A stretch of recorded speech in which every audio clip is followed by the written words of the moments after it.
What's up, YouTube? It's the Ineradicable Iconoclast. Now, there's some more news coming out of Ferguson, Missouri from last night.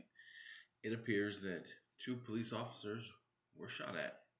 Now, the news article I read, a typical news article, it made it sound like the police were shot, the two officers were shot and wounded, at least more than they really were.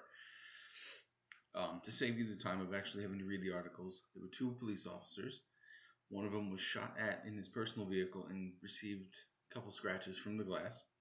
The other one chased a suspect, or not even suspect. He just saw somebody walk behind. I believe they said it was rec center, and gave chase. And the man he was chasing fired at him, shot him in the arm, disappeared into the woods. They never found him. Now, neither of these officers was actually significantly hurt, but the news does kind of imply, based on the headline I read, it does imply that the police were shot.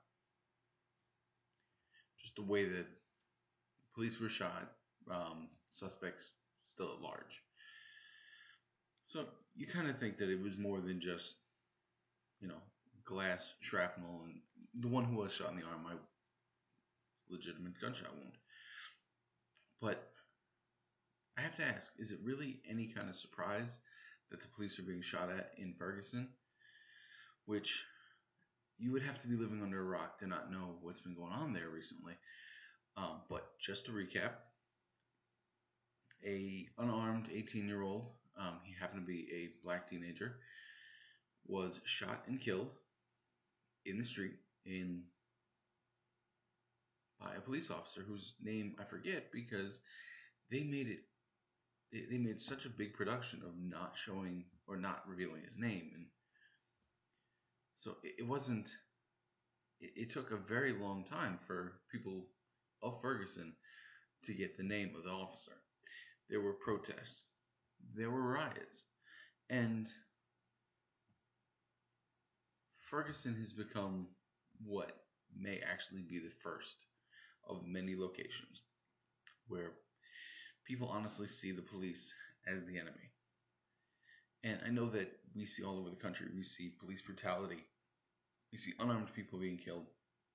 I actually just heard another story over the weekend about a pregnant woman who was very late in her term.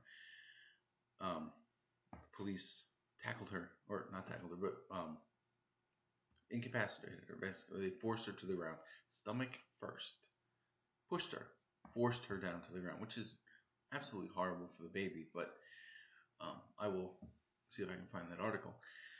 But we see stories like Eric Garner. We see the kid in South Salt Lake City that I mentioned in a previous video. We see videos like the kid with the Wii controller who was shot dead in his own house because the officer who knocked on his door at his house thought that he had a gun when it was really just a Wii controller. Anyway, I also made a video about that if you'd like to check that out. Previous video. So is it really any wonder? Is it really any wonder that now people are going to start fighting back? Now, why was it in Ferguson? Well, that's actually, maybe it just attributes to this was it. This was the last one.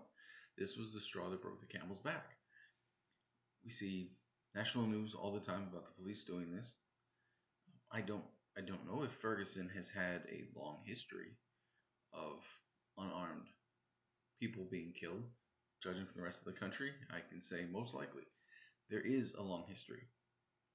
But I do know that it escalated very quickly when the town of Ferguson turned on its citizens.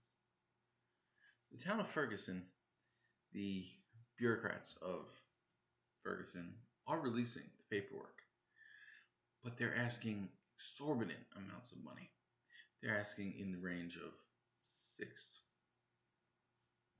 $8,000 to release reports that they're not personnel report. They're like criminal reports. They're incident reports. They're things that should be public knowledge, but they're asking disgusting amounts of money to release these things. It's a form of extortion. Even it's not even to the citizens; it's to the news, the press. They're also asking for thousands of dollars, 10 times the amount of some of their employees' salaries. They're asking for some of these, which is ridiculous.